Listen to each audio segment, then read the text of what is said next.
ठीक है, basic accounting terms.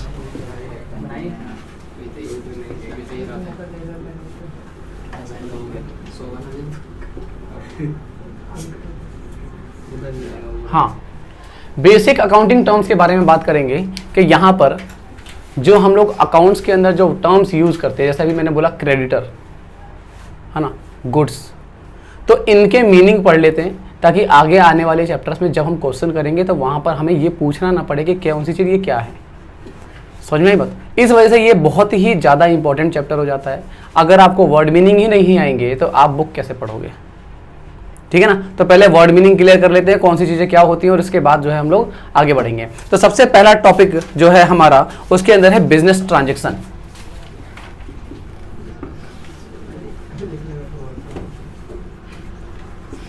देखो जी, बिजनेस ट्रांजैक्शन क्या होता है?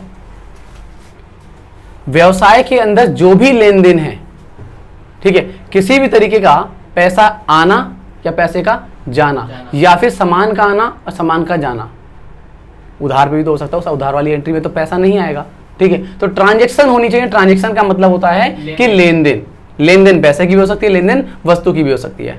ठीक है ना, तो वो क्या कहलाएगा? ट्रांजैक्शन। ठीक है ना, तो हम लोग क्या रिकॉर्ड करते हैं एक्चुअल में? ट्रांजैक्शंस को रिकॉर्ड करते हैं। समझ में आई बात? ठीक है, लिखेंगे, हिंदी में लिखते रहेंगे, जो जो चीज़ आ रही है उसे हिंदी में लिख देंगे। बिजनेस ट्रांजैक्शन यहाँ पे था, ये रहा। ठीक है, ट्रांजैक्शन जो है, जो वर्ड मीनिंग जो है वो आप लोग बिजनेस ट्रांजैक्शन लिखिए, उसको बगल में हिंदी में लिख देना। मैं इसको इसलिए लिखवा रहा हूँ तुमको ताकि तुम्हें अच्छे से समझ में आ जाए। ठीक है, बाकी एग्जाम में तो डेफिनेशन तुम इंग्लिश में ही लिखोगे। ठीक है ना,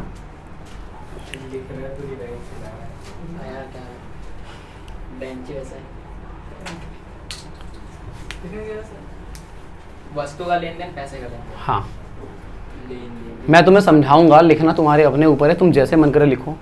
ठीक है, मीनिंग को। चलो अगले पे। हाँ, सेकंड है आपका अकाउंट। देखिए जी, अकाउंट के अंदर क्या है? ये एक पर्टिकुलर हेड होता है, उस हेड से रिलेटेड जितने भी आना और जाना, मतलब जितने भी डेबिट ट्रांजैक्शन और जितने भी क्रेडिट ट्रांजैक्शन एक ही जगह रिकॉर्ड होती है। जैसे मान के चलिए मैंने लिखा रमेश, और रमेश का मैंने एक अकाउंट बनाया, तो उससे आने वाले पैसे और उसके जाने वाले पैसे यही रिकॉर्ड होंगे। ये पूरा क्या कहलाएगा? एक अकाउंट कहलाएगा। एक पर्टिकुलर हेड, वो किसी भी चीज का हो सकता है, मशीन का हो सकता है, गुड्स का हो सकता है, रेंट का हो सकता है, कमीशन का हो सकता है, रमेश का हो सकता है, सीता, गीता, मोहन, किसी का हो सकता है, रिलायंस इंडस्ट्री का हो सकता है, किसी कंपनी का हो सकता है। तो अकाउंट जो है क्या होता है? वो एक पर्टिकुलर जगह होती है। ठीक है, उस जगह पर पर्टिकुलर सिर्फ उसी से रिलेटेड ट्रांजेक्शन रिकॉर्ड की जाती है। जैसे मैंने कहा रेंट अकाउंट, तो इससे रेंट से रिलेटेड जितनी ट्रांजेक्शन होगी वो वहां रिकॉर्ड करी जाएंगी। समझ में आई बात? एक पर्टिकुलर जगह है जहां पर जितनी भी ट्रांजेक्शन होती है उससे रिलेटेड वो वहां पे रिकॉर्ड की जाती है। ठीक है, करें note. It is a record of transaction under a particular head of account. कोई भी चीज को रिकॉर्ड करता है, कोई भी पर्टिकुलर हेड, कोई एक चीज, एक पर्टिकुलर किसी एक वस्तु को, एक व्यक्ति नहीं लिख सकते हो, पर्टिकुलर हेड लिखो, वो ज्यादा है। पर्टिकुलर हेड में व्यक्ति भी आ जाएगा, कंपनी भी आ जाएगी।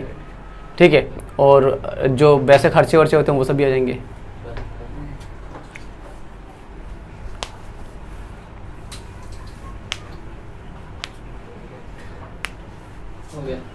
नेक्स्ट देखते हैं, कैपिटल। थर्ड पॉइंट है आपका कैपिटल। तो कैपिटल के अंदर क्या होता है? कैपिटल का मतलब होता है जो भी पैसा ओनर के द्वारा लगाया जाता है वो कैपिटल कहलाता है। समझ में आई बात? मालिक ने जितना पैसा बिजनेस में लगाया हुआ है ना, वो सारा का सारा कैपिटल है। ठीक है, वो कैश में भी हो सकता है और वो सामान में भी हो सकता है। एक मालिक ने क्या किया कि अपनी एक कंपनी खोली, उसके अंदर एक मशीनरी लेके आया, 2 लाख रुपए की मशीनरी लगाई और 10 लाख रुपए कैश जमा कराया उसी अकाउंट, उस कंपनी के अंदर प्रोडक्शन काम करने के लिए। तो टोटल उसके कितने हुए? 12 लाख की कैपिटल हो गई उसकी। समझ में आई बात? जो भी मालिक ने पैसा लगा रखा है बिजनेस के अंदर वो क्या कहलाता है? कैपिटल कहलाता है। ठीक है, फोर्थ पॉइंट है आपका ड्राइंग्स।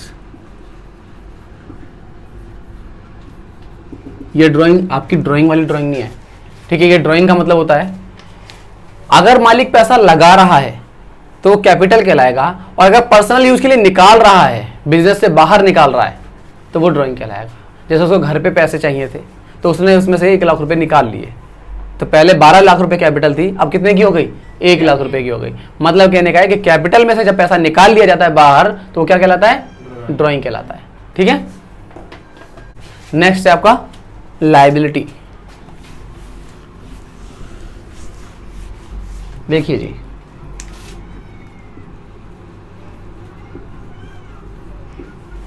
वैसे लायबिलिटी जो होती है, कोई भी ऐसा पैसा जो आपको किसी को पे करना है, मतलब अपने ऊपर उधारी, क्या है? उधारी। अपने ऊपर उधारी। अगर आपके ऊपर कोई उधार चढ़ा हुआ है तो वो क्या कहलाएगा? आपकी लायबिलिटी कहलाएगा। जैसे रिंकी ने मेरे को 100 रुपए दिए हुए हैं, ठीक है, तो ये 100 रुपए मेरे ऊपर क्या है? लायबिलिटी है, कर्ज है। समझ में आई बात? तो लायबिलिटी क्या होती है? कर्ज होता है, एक तरीके का उधारी होती है। ठीक है, लायबिलिटी जो है 2 तरीके की होती है। एक तो होती है करंट लायबिलिटी, करंट लायबिलिटी, और एक होता है non current liability.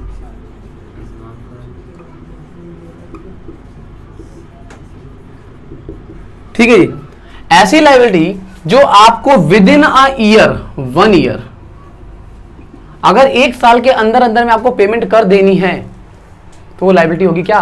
Current liability. समझ में आई बात? और अगर 1 साल से बाद में पेमेंट करनी है आपको तो वो नॉन करंट लायबिलिटी। अगर आपने माल उधार पे खरीदा है तो कितने दिन में पैसा वापस कर देते हो आप? 1 महीने में। 1 महीना, 2 महीना, 3 महीना लास्ट, है ना?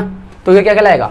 Current liability. पर अगर आपने बैंक लोन लिया हुआ तो वो नॉन करंट। Non current. ठीक है, तो बैंक लोन आपका नॉन करंट लायबिलिटी है। ठीक है, तो इसके अंदर क्रेडिटर लिख सकते हो आप, ये सप्लायर लिख सकते हो।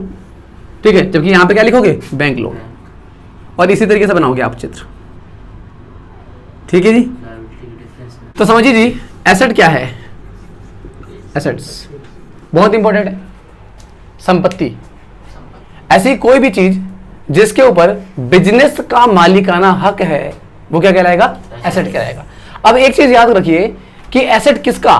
मालिक का या बिजनेस का? दोनों का अलग अलग होता है, ये याद रखना। ठीक है, मालिक के होने वाली जो चीजें होती हैं वो जरूरी नहीं है कि वो बिजनेस की हो। अब बिजनेस की होने वाली चीजें जरूरी नहीं है कि वो मालिक की हो। समझ में आई बात? बिजनेस क्या, मालिक क्या करता है? जैसे एक कंपनी खोली गई है, ये एक ऑनर है हमारा, इसी तरीके का ऑनर है हमारा, है ना?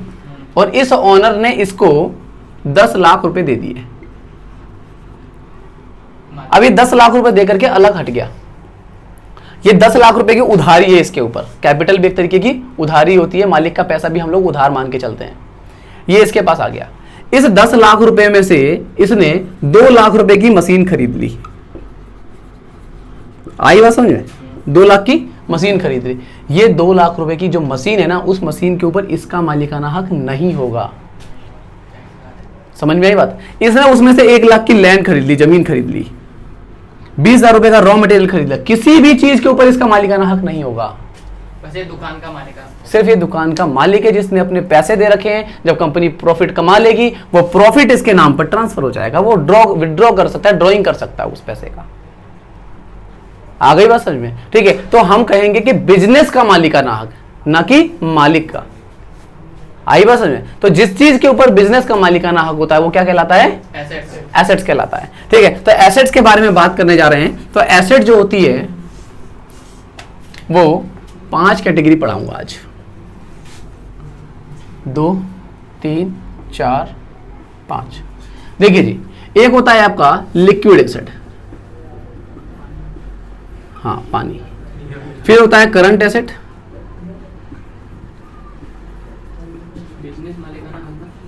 फिर होता है आपका नॉन करंट एसेट,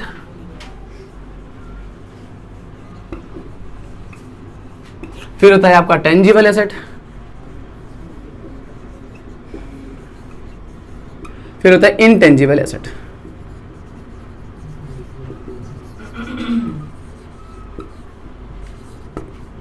समझिए जी, ऐसी कोई भी एसेट, कोई भी संपत्ति जिसे आप 1 महीने के अंदर अंदर बेच दोगे उसे और कैश में कन्वर्ट कर लोगे, वो कहलाएगा आपका लिक्विड एसेट। एकदम लिक्विड है वो। जैसे आपने जिनको उधार पे माल दिया है 2 दिन, 4 दिन, 10 दिन, 15 दिन के लिए दिया हुआ है, वो कहलाएंगे लिक्विड एसेट, क्योंकि उनको उनसे 10 दिन के अंदर, 15 दिन के अंदर पैसा वापस आ जाएगा, कैश में कन्वर्ट हो गए। वो क्या हुआ? वो बिल रिसीवेबल था, जो बिल आपने दिया वो बिल रिसीवेबल था, वो बीआर क्या हो गया? वो कन्वर्ट हो गया कैश में 15 ही दिन के अंदर, 20 दिन के अंदर। तो क्या कहलाएगा? Liquid acid. लिक्विड एसेट कहलाएगा। समझ में आई बात? लेस देन 1 मंथ, क्या? लेस देन 1 मंथ, मैं पूरा लिख देता हूं। सेम डेफिनेशन रहेगी, अगर 1 ईयर हो जाए तो करंट एसेट कहलाएगा। अगर 1 साल के अंदर अंदर में अगर आप कैश में कन्वर्ट करा लेते हो चीजों को, ठीक है, या फिर 1 साल के अंदर अंदर में अगर उसको बेच देते हो तो वो क्या कहलाता है? करंट एसेट कहलाता है वो। समझ में आई बात? तो ये इसके अंदर गुड्स आ जाएगा। गुड्स आप रॉ मटेरियल खरीदते हो और बना करके बेचने तक उसमें 2 महीने 3 महीने 4 महीने लग जाते हैं कभी कभी। समझ में आई बात? तो ये क्या कहलाएगा?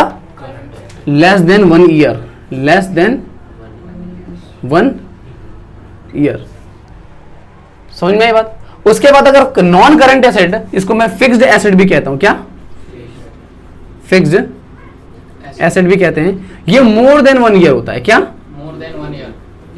मोर देन 1 ईयर मतलब कहने का मतलब कि आपको जब आपने इसे खरीदा था ना, तो उस समय पे आपको इसको बेचने का कोई पर्पस था ही नहीं। आपने इसे बेचने के लिए नहीं खरीदा था। जैसे मशीन, बिल्डिंग, ये बेचने के लिए थोड़ा ना खरीदोगे आप।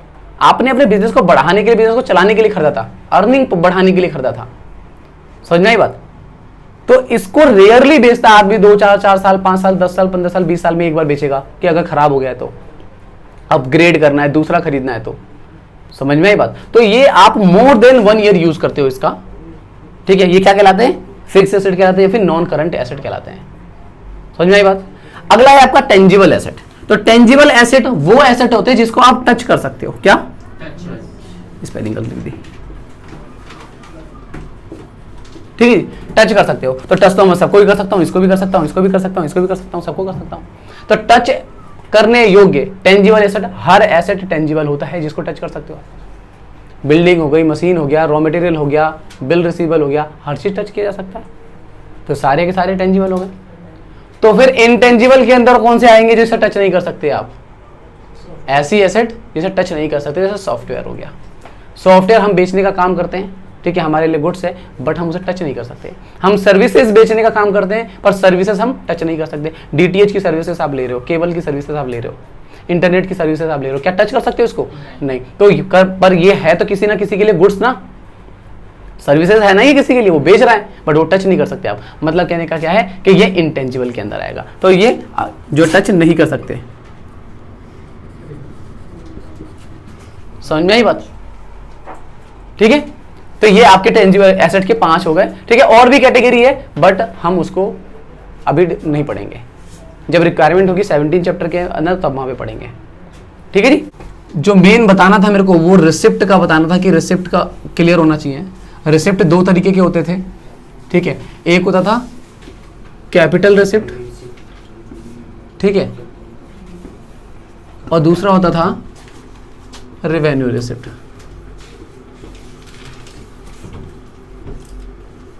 और मैंने बताया था कि इसका जो अमाउंट होता है वो लार्ज अमाउंट होता है जनरली, ठीक है। और ट्रांजैक्शन जो है रेयरली होती है, कभी कभी होती है, रेयर ट्रांजैक्शन लिख सकते हो, ठीक है। और रिसिप्ट का मतलब होता है पैसा आना, रिसीव, ठीक है। तो पैसा आएगा किस तरीके से? जैसे कोई कैपिटल एसेट या फिक्स्ड एसेट आप बेच रहे हो तो पैसा आएगा जो, ठीक है। जैसे मैं लिखूंगा एग्जांपल, सेल ऑफ मशीन या लैंड, ठीक है। मशीन में रेगुलर तो बेचूंगा नहीं, समझ में आई बात? तो अगर ये जो बेच रहा हूं तो इससे पैसा आएगा, वो बहुत बड़ा अमाउंट होगा, ठीक है। और प्लस क्या होगा? कभी कभी होगा, रेयर ट्रांजैक्शन ना, साल 2 साल 5 साल 10 साल में एक बार होगा, ठीक है ना। जबकि ये वाला स्मॉल अमाउंट होता है, ठीक है, और रेगुलर बेसिस पे होता है, सेल ऑफ गुड्स, ठीक है जी। एग्जाम्पल क्या हो सकता है आपका? Sale of goods. अगर देख के नहीं बोला है तो बहुत अच्छी बात है, ठीक है। सेल ऑफ गुड्स, ठीक है ना, क्योंकि सेल ऑफ गुड्स जो है छोटा अमाउंट होगा, रेगुलर बेसिस पे ऑपरेटिंग एक्टिविटीज में आता ही है, ठीक है, रेवेन्यू जो होता है, ठीक है। और ये कैपिटल रिसिप्ट हो गया, ठीक है। इसके बाद मैंने बताया था आपका एक्सपेंडिचर। तो एक्सपेंडिचर के अंदर क्या था कि आप सेम कॉन्सेप्ट को कैपिटल एक्सपेंडिचर और रेवेन्यू एक्सपेंडिचर, ठीक है। तो यहां पर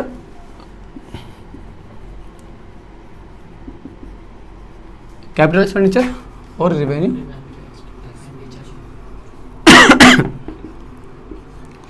रेवेन्यू एक्सपेंडिचर। तो कॉन्सेप्ट फिर से सेम ही रहेगा, लार्ज अमाउंट, आपके पास खर्चा तो होगा पर लार्ज अमाउंट होगा परचेज ऑफ मशीनरी, और रेयरली होगा, कभी कभी होगा। परचेज ऑफ बिल्डिंग हो गया, परचेज ऑफ मशीन हो गया, जमीन खरीद ली, ठीक है, बिल्डिंग खरीद ली, कार बाइक खरीद ली, ठीक है। तो ये जो है आपका लार्ज अमाउंट होगा और कभी कभी होगा, ठीक है। अच्छा, इसके बीच इसके बारे में ना बहुत बारीकी से नॉलेज जो है आपको कैपिटल और रेवेन्यू के बारे में आपको 17 चैप्टर में मिलेगी। वहां पे मैं और बेसिस बताऊंगा इनके बीच में डिफरेंशिएट करने की। अभी मैंने सिर्फ दो चीजें बताई है कि रेयर बेसिस पे और रेगुलर बेसिस, मतलब एक तो रेयर हो सकती है और एक रेगुलर होगी, ठीक है, और एक अमाउंट के बेसिस पे कि कैपिटल का अमाउंट बहुत बड़ा होता है जबकि रेवेन्यू का अमाउंट जो है जनरली छोटा होता है, ठीक है जी। तो यहाँ पे आगा परचेज ऑफ गुड्स, ठीक है जी। इस तरीके से ये आपका रिसेप्ट एंड एक्सपेंडिचर हो गया था। उसके बाद मतलब खर्च, हाँ, उसके बाद है एक्सपेंस, खर्चा। बता दिया था आपको, एक्सपेंस मतलब खर्चे, मतलब आप अर्न करने के लिए जितने भी खर्चे करते हो, जैसे रेंट दे रहे हो, बिजली का बिल दे रहे हो, सैलरी दे रहे हो, ये सब क्या है आपके एक्सपेंस है, ठीक है। उसके बाद था इनकम था, तो इनकम को मैंने आपको बताया था कि आप रेवेन्यू में से जितना आपके पास माल बेच के पैसा आ रहा है उसमें से अगर आप कॉस्ट हटा देते हो तो आपको क्या निकल के आता है, वो इनकम निकल करके आता है, ठीक है। तो रेवेन्यू माइनस एक्सपेंस बराबर क्या हो जाता है, इनकम हो जाता है, ठीक है। फिर प्रॉफिट का बताया था, प्रॉफिट में क्या था कि आपका जो बिजनेस जिस चीज का चल रहा है ना, उस चीज को बेच करके जो आप जब ऑपरेटिंग एक्टिविटीज से जो पैसा कमाते हो वो कहलाता है आपका क्या, प्रॉफिट कमाता है, ठीक है। जैसे मान के चलिए कि मेरा कॉपी किताब का बिजनेस है, तो मैं कॉपी किताब बेच के जो पैसा कमाता हूँ वो क्या कहलाएगा, प्रॉफिट कहलाएगा, ठीक है। उसके बाद गेन है other than profit, other than operating activities. मान के चलिए कॉपी किताब का बिजनेस है, ठीक है, बट मेरे पास कुछ पैसे पड़े हुए थे, ठीक है, वो पैसे मैंने किसी बिजनेस में लगा दिया या किसी कंपनी में लगा दिया, शेयर मार्केट में लगा दिया, था बिजनेस का ही पैसा पर शेयर मार्केट में लगा दिया, उसमें कुछ अर्निंग कमा ली, गेन कहलाएगा। समझ में आई बात, मतलब गेन और प्रॉफिट दोनों ही प्रॉफिट है, इनकम होती है, बट प्रॉफिट जो होता है वो ऑपरेटिंग एक्टिविटीज से कमाया जाता है, जबकि गेन जो है अदर देन ऑपरेटिंग एक्टिविटीज से कमाया जाता है। आपके कहते हैं ऑफिस में आपके कंपनी के अंदर कुछ एसेट ऐसे थे जो बेकार हो गए थे, ठीक है, फर्नीचर पड़ा था वैसे वेस्ट, आपने उठाया उसे बेच दिया, उसमें आपने कुछ पैसे प्रॉफिट में कमा लिया, आपके पास वैल्यू उसकी 2000 रुपये की थी, आपने 2500 का बेच दिया, 500 का प्रॉफिट हुआ, ये गेन कहलाएगा। क्योंकि गेन जो है वो रेगुलरली नहीं होता है, प्रॉफिट आपको रेगुलरली होता है। ऑब्वियस सी बात है, जिसका काम है वो तो रेगुलर करूंगा तो वो प्रॉफिट है वो रेगुलरली होगा, पर गेन कभी कभी कोई चीज़ मैं कोई अगर कोई एडिशनल इनकम कमा लेता हूँ तो उसको क्या कहते हैं, गेन कहते हैं, ठीक है। अगला है लॉस, जब आपका जो रेवेन्यू है वो आपकी कॉस्ट को भी कंप्लाई ना कर पाए, पूरी ना कर पाए, तो क्या कहलाएगा, वो लॉस होगा, ठीक है। आपने कोई चीज बनाया है 5 रुपए का है पर वो बिक रहा है 3 रुपए का, तो 2 रुपए का लॉस हो गया, ये तो समझ में आई बात। परचेज मतलब खरीदना है, पर अगर परचेज के साथ कोई अगर वर्ड जुड़ा हुआ है कुछ भी, तो वो क्या कहलाएगा, वो वही परचेज कहलाएगा जिस चीज की लिखी गई है। परचेज लिखा हुआ है, ठीक है, तो सिर्फ परचेज का मतलब होता है गुड्स परचेज, है ना, और ठीक है, अगर मैंने लिखा बिल्डिंग परचेज, है ना, या फिर जो भी परचेज, तो वो पर्टिकुलर वो परचेज हो जाएगा। जैसे मशीनरी परचेज, इसका मतलब मशीन परचेज करी जा रही है, ठीक है। गुड्स परचेज किया जा रहा है, ठीक है। पर अगर नॉर्मल परचेज लिखा है तो उसका मतलब भी क्या हो जाता है, गुड्स परचेज हो जाता है, सिर्फ और सिर्फ वर्ड यूज किया गया है परचेज। तो सेम इसी तरीके से सेल के लिए भी है, अगर कोई पर्टिकुलर कोई नाम लगा हुआ है, जैसे टाइपराइटर सेल, तो टाइपराइटर बिका होगा, ठीक है, बट अगर नॉर्मल सेल लिखा हुआ है तो क्या होगा, गुड्स बिका होगा। समझ में आई बात, ठीक है। इसी तरीके से सेल्स रिटर्न और परचेज रिटर्न भी हो जाएगा। नेक्स्ट है revenue from operation, revenue from जो जिस चीज का आपका काम है ना, उसको बेच के जितने पैसे आए वो कहलाता है रेवेन्यू फ्रॉम ऑपरेशन। आपका पेन बनाने का काम है, ठीक है, आपने 1000 पेन बेचे, 5 रुपए का एक, 5000 रुपये आपका रेवेन्यू फ्रॉम ऑपरेशन कहलाएगा। समझ में, जितने की सेल है, एक तरीके से ये कह सकते हो। इसमें कॉस्ट और प्रॉफिट की बात नहीं हो रही है, यहाँ पे सिर्फ सेल की बात हो रही है कि कितने का आपका माल बिका है, ठीक है ना, वो क्या कहलाएगा, रेवेन्यू फ्रॉम ऑपरेशन। देखो पेंट लिख दिया मैंने, ठीक है।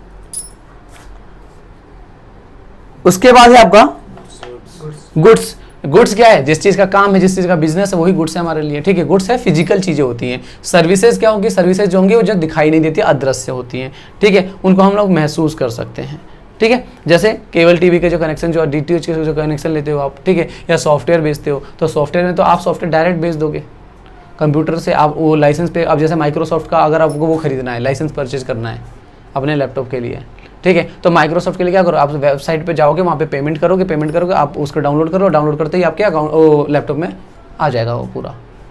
समझ में आई बात? तो आपने कोई वस्तु थोड़ी ना खरीदी, वो एक सॉफ्टवेयर था, ठीक है, वो सॉफ्टवेयर आपने इंस्टॉल कर लिया, ठीक है जी। ऐसे ही एंटीवायरस बहुत सारे सॉफ्टवेयर आते हैं, ठीक है।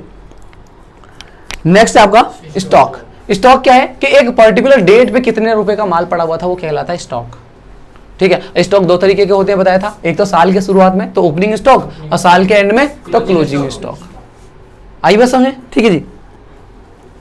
नेक्स्ट आपका ट्रेड रिसीवल। तो ट्रेड रिसीवल का बताया था कि व्यापार में जितने हमें मिलेंगे पैसे, जिनसे हमें लेने हैं, आई बात समझ में, वो क्या कहलाएगा? ट्रेड रिसीवेबल कहलाएगा, ठीक है। ट्रेड पेबल का मतलब हो जाएगा व्यापार में जिनको पैसे देने हैं, हमें, हमारे ऊपर उधारी चढ़ी हुई है, ठीक है, और हमें पैसे पे करने हैं, तो वो ट्रेड पेबल कहलाएगा, ठीक है। अच्छा, ट्रेड रिसीवेबल के अंदर मैं डेटर और क्रेडिटर वाला क्लियर करा देता हूं। डेटर का मतलब क्या होता है, क्रेडिटर का मतलब क्या होता है, अच्छे से समझ लो, ठीक है। बच्चे कंफ्यूज रहते हैं कि डेटर क्या होता है, क्रेडिटर क्या होता है। डेटर, ठीक है।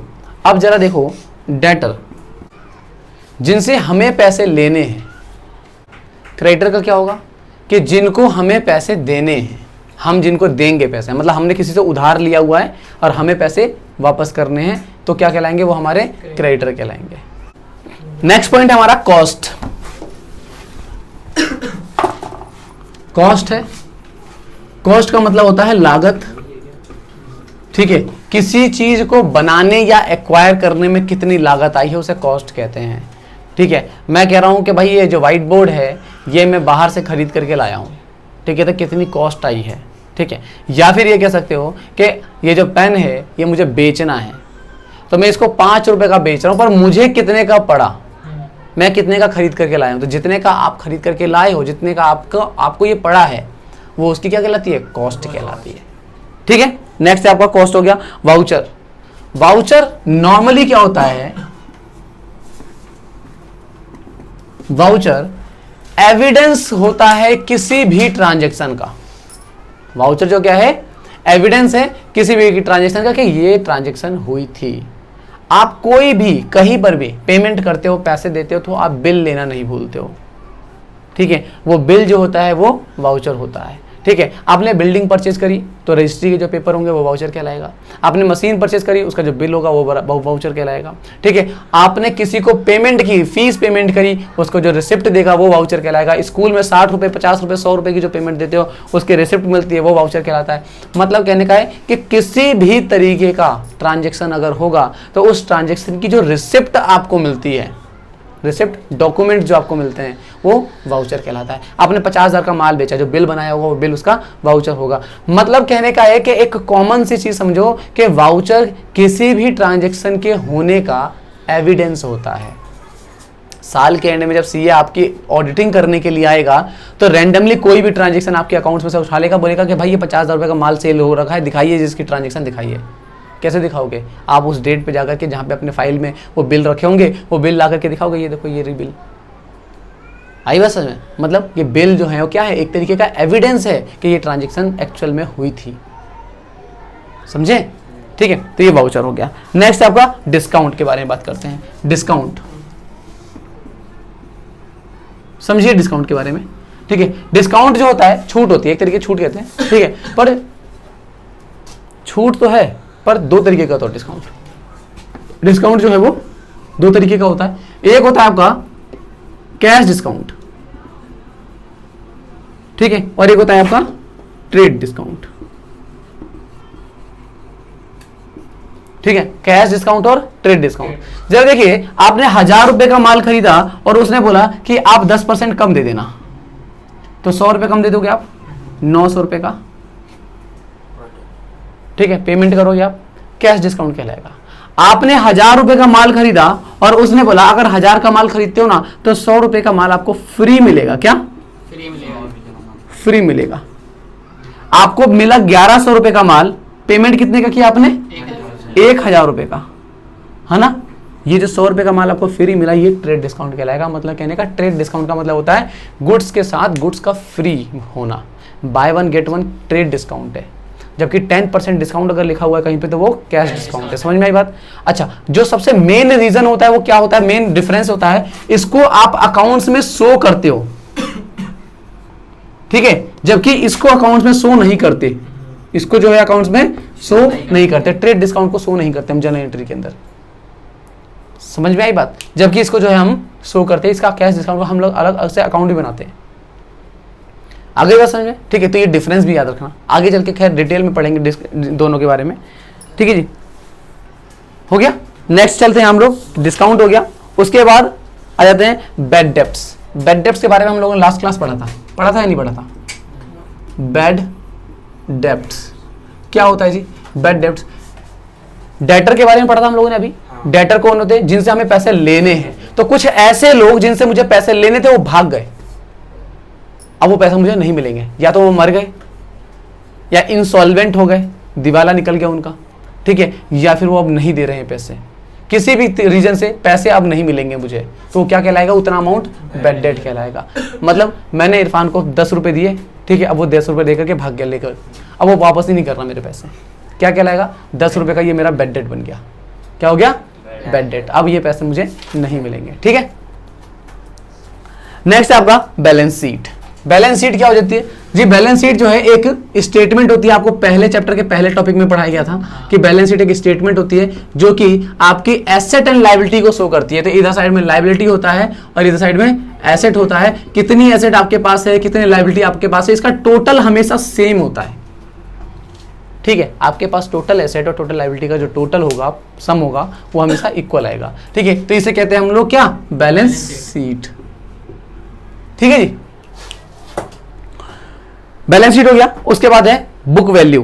बुक वैल्यू क्या होता है? देखिए जी, आपकी कंपनी के पास एक ट्रक है, वो ट्रक 20 लाख रुपए का है, आपकी कंपनी ने उसको अपने अकाउंट्स में 20 लाख का दिखा रखा है, पर अगर मार्केट में बेचने के लिए जाते हो उसको, तो क्या 20 लाख का बिकेगा वो? नहीं। हो सकता है ज्यादा का भी बिक जाए, हो सकता है कम का भी बिक जाए, भैया उसकी कंडीशन देख कर ही तो हाँ लेंगे, ठीक है ना। तो जो वैल्यू होगी उसकी, मार्केट वाली जो वैल्यू होगी, उसे हम कहते हैं मार्केट वैल्यू, और जो बुक्स में जो वैल्यू दिखा रखी है वो कहलाएगी बुक वैल्यू। समझ में आई बात? तो किसी भी चीज की, या स्टॉक हो, या कोई एसेट हो, कुछ भी हो, या कोई लायबिलिटी क्यों ना हो, उसकी जो बुक में जो वैल्यू दिखा रखी है वो बुक वैल्यू कहलाती है, ठीक है। और अगर उसको बेचना है तो मार्केट वैल्यू, जो मार्केट में जिस रेट पे जाएगा वो मार्केट वैल्यू कहलाएगा, ठीक है। तो कॉस्ट ऑफ गुड्स सोल्ड क्या कहलाता है? कि जो माल आप बेच रहे हो, जो भी गुड्स आप बेच रहे हो, उसकी लागत क्या आती है, ठीक है, वो cost of goods sold. Cost पढ़ा था, कॉस्ट ऑफ गुड्स सोल्ड पढ़ा था, एक ही बात है, ठीक है ना। नेक्स्ट आपका क्रेडिट एंड डेबिट। जैसे देखिए, आप एक अकाउंट बनाते हो, उस तरीके से अकाउंट इस तरीके से बनता है, ठीक है। तो कुछ एंट्री यहाँ होती है, कुछ एंट्री यहाँ होती है, ठीक है। दो साइड होती है अकाउंट्स की, एक लेफ्ट हो गया, एक राइट हो गया, ठीक है। हम लेफ्ट और राइट नहीं बोलते हैं, ठीक है। अकाउंट्स के लैंग्वेज में हम लोग इस वाली साइड को हम लोग डेबिट साइड बोलते हैं, ठीक है। और डेबिट को शॉर्टकट में DR लिखते हैं, ठीक है। और इस वाली साइड को हम क्रेडिट साइड बोलते हैं, ठीक है, और हम इसको CR बोलते हैं। समझ में आई बात? ठीक है। तो ये हो गया डेबिट और ये है क्रेडिट। अब आप ये मत बोलना भैया मीनिंग तो बताओ, मीनिंग कुछ नहीं है इसका, ये साइड का नाम है। लेफ्ट वाली साइड को डेबिट साइड और राइट वाली साइड को क्रेडिट साइड बोलते हैं, ठीक है। आप कभी भी लेफ्ट और राइट नहीं बोलोगे, आप डेबिट या क्रेडिट बोलोगे। ये डेबिट है और ये क्रेडिट है, ठीक है जी। अच्छा, एक चीज और बताते हैं आपको कि क्रेडिट जो वर्ड है ना, क्रेडिट वर्ड, इसके दो मीनिंग है। एक तो ये साइड, और दूसरा क्रेडिट का मतलब उधार होता है। समझ में आई बात? दूसरा क्रेडिट का मतलब कहीं पे अगर लिखा हुआ है कि गुड्स सोल्ड ऑन क्रेडिट, इसका मतलब गुड्स उधार पर बेचे गए हैं। समझ में आई बात? ठीक है। तो वो एक मतलब क्रेडिट का मतलब क्या होता है? दो मीनिंग हो गए, एक तो आपका साइड हो गया और दूसरा हो गया उधार। स्पेलिंग दोनों की सेम है, ठीक है ना। पर अगर कोई क्रेडिट करने के लिए बोल रहा था वो साइड की बात कर रहा है, और कोई क्रेडिट ट्रांजेक्शन बोल रहा था वो उधार की बात कर रहा है, वो समझ में आ जाएगा, ठीक है ना। ये हो गया आपका। नेक्स्ट है डेप्रिसिएशन। ये डेप्रिसिएशन क्या होता है जी? डेप्रिसिएशन देखो,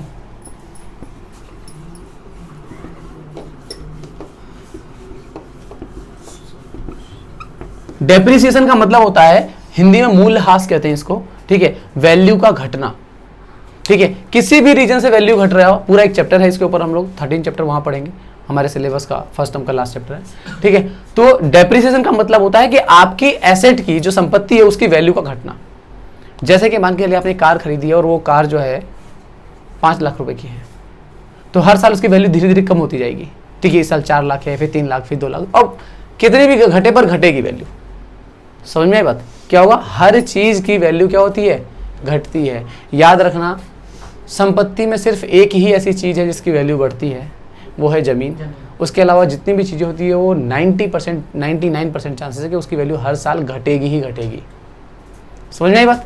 ठीक है, तो वो जो वैल्यू घट रही हो क्या कहलाएगा, डेप्रिसिएशन लग रहा है उसके ऊपर। क्या लग रहा है, डेप्रिसिएशन लग रहा है। जैसे मैंने बोला ये पेन जो है वो 30 रुपए का खरीदा था, 1 साल यूज हो गया, अब इसका जो है 10 रुपए की वैल्यू खत्म हो गई है, मार्केट में बेचूंगा तो 30 की जगह पे 20 का बिकेगा, 10 रुपए का इस पर डेप्रिसिएशन लग गया। समझ में आई बात? ठीक है, नेक्स्ट आपका पॉइंट डेप्रिसिएशन हो गया। एंटिटी क्या है, एंटिटी, लो जी ये रहा एंटिटी। ठीक है, एंटिटी का मतलब होता है कि कोई भी बिजनेस एंटिटी, कोई भी। अब जैसे देखो आप लोगों ने अभी बिजनेस के फॉर्म्स नहीं पढ़े, जब हम लोग बिजनेस स्टडी पढ़ेंगे तो उसके अंदर हम बिजनेस के फॉर्म्स पढ़ेंगे। एक सोल प्रोप्राइटर होता है जो अकेला मालिक होता है, पार्टनरशिप होता है, कंपनी होती है, गवर्नमेंट कंपनी होती है, कोऑपरेटिव सोसाइटीज होती है, बहुत टाइप के फॉर्म्स होते हैं। हम 11th क्लास में पूरा डिटेल में पढ़ने वाले हर एक के बारे में। ये सारे के सारे अकाउंट्स मेंटेन करते होंगे, ठीक है ना। तो ये सारे के सारे क्या है, एंटिटी है। क्या है, एंटिटी। पार्टनरशिप भी एक एंटिटी है, कंपनी भी एक एंटिटी है। तो हर एक बिजनेस ऑर्गेनाइजेशन क्या होती है, एक एंटिटी होती है, ठीक है ना। तो वो एंटिटी कहा जाएगा, ठीक है। उसके बाद है आपका एंट्री। एंट्री का मतलब है एंट्री करना, रिकॉर्डिंग करना, ठीक है। ट्रांजेक्शन को अपने बुक्स ऑफ अकाउंट्स में क्या करना है, रिकॉर्ड कर लेना, एंट्री करना कहलाता है, ठीक है ना। ये तो सिंपल है। इंसॉल्वेंट बताया था आपको, इंसॉल्वेंट का मतलब दिवाला निकल जाना, ठीक है। अब जो है वो इंसान, उसके पास जो है अब उतने पैसे नहीं है कि वो अपने उधारी पूरे कर सके, इस वजह से वो क्या है, वो इंसॉल्वेंट हो चुका है, ठीक है। उसके बाद प्रोप्राइटर। प्रोप्राइटर का मतलब होता है मालिक, सिंपल डेफिनेशन है। प्रोप्राइटर का मतलब क्या है, मालिक। कंपनी का जो मालिक है वो क्या कहलाएगा, प्रोप्राइटर कहलाता है, ठीक है। नेक्स्ट है रिबेट। अब जरा समझिए रिबेट के बारे में। रिबेट देखो जी, एक तरीके का डिस्काउंट ही होता है ये। तो आप बोलोगे कि तीसरा डिस्काउंट आ गया। ये एक कैश डिस्काउंट हम लोगों ने पढ़ लिया है, ट्रेड डिस्काउंट पढ़ लिया है, ठीक है। अब अगला है क्या, रिबेट। ये भी एक तरीके का डिस्काउंट होता है। जैसे मान के चलिए कि मैंने इरफान से 10,000 रुपए उधार मांगे थे, ठीक है। अब मेरे पास पैसे आ गए, मैंने इनको डेट दी कि भाई आपको मैं 1 दिसंबर को मैं पेमेंट कर दूंगा 2022 में, ठीक है जी, मैं पेमेंट कर दूंगा, ठीक है। इन्होंने कहा ठीक है जी, मैंने पैसे ले लिए, लेकर के मैं आराम से बैठ गया, मैंने अपना काम कर लिया, ठीक है। अब 1 ही महीना भी हुआ है, ठीक है। अक्टूबर में ही आकर के ये बोलने लगे कि भैया मेरे को पैसे की जरूरत है, मुझे पैसे दे दो। मैंने कहा भाई मैंने तो तुम्हें 1 दिसंबर की डेट दे करके लिया था पैसा, अभी तो मैं दूंगा नहीं। आई बात समझ में? बात हुई थी कि 1 दिसंबर की पेमेंट होगी तो 1 दिसंबर से पहले पेमेंट नहीं करूंगा, मेरे पास राइट्स है, मैं उस पेमेंट को रोक के रख सकता हूं 1 दिसंबर तक, ठीक है। फिर इन्होंने कहा एक काम कीजिए, पैसे की तो बहुत अर्जेंट जरूरी है, ठीक है। आपने 10,000 रुपये लिए थे मेरे से, एक काम कीजिए, अगर आप अभी के अभी पैसे देते हो मैं आपको 1,000 रुपये का डिस्काउंट दे रहा हूँ, ठीक है। आप 9,000 की पेमेंट कर दो। मैंने कहा अभी लो पैसे। मैंने इनको 9,000 रुपये का पेमेंट कर दिया। जो ये 1,000 रुपये का डिस्काउंट मिला है ना मुझे, वो कहलाता है क्या, रिबेट। टाइम से पहले पेमेंट करने के लिए जो इंसॉल्वेंट बता दिया आपको कि इंसॉल्वेंट के केस में क्या होगा कि वो इंसान, कोई ऐसा व्यक्ति जो कि अब अपने पेमेंट, अपने जो क्रेडिटर्स हैं उनको पेमेंट करने की हालत में नहीं है और वो जो है उसका दिवाला निकल गया, वो इंसॉल्वेंट हो चुका है, वो आप पेमेंट नहीं कर पाएगा, ठीक है। प्रोप्राइटर बता दिया, रिबेट बता दिया, सॉल्वेंट। सॉल्वेंट अगर कोई दोबारा से सॉल्वेंट होना चाहता है, तुम्हें मैंने बताया होगा कि इंसॉल्वेंसी के अंदर बहुत सारे चीजें, बहुत सारे राइट्स खत्म हो जाते हैं। आप किसी कंपनी के डायरेक्टर नहीं बन सकते, कोई कंपनी सेटअप दोबारा से कंपनी स्टार्ट नहीं कर सकते, ठीक है ना। तो मतलब क्या है कि आपके बहुत सारे राइट्स खत्म हो जाते हैं। कोई दोबारा से अगर सॉल्वेंट होना चाहता है तो अपने डेब्ट्स को पे कर दे, पे करके जो है वो सॉल्वेंट हो सकता है। समझ में आई बात? नेक्स्ट आपका फाइनेंशियल स्टेटमेंट और फाइनल अकाउंट, ठीक है। तो फाइनेंशियल स्टेटमेंट या फाइनल अकाउंट की बात करें तो दो चीजें आती है उसके अंदर। एक होता है आपका ट्रेडिंग एंड P&L अकाउंट और दूसरा होता है आपका बैलेंस शीट। ये आपके फाइनल अकाउंट के अंदर आते हैं, ठीक है। हमारा 17-18 चैप्टर होगा, ठीक है, वहां पे हमारा ये खत्म ही हो जाता है पूरा, ठीक है। जैसे ये हम बनाते हैं इसके बाद हमारा अकाउंटिंग ही खत्म हो जाता है, पूरा साल कंप्लीट हो जाता है, ठीक है। तो इस तरीके से हमारे सारे के सारे पॉइंट कंप्लीट हो गए हैं।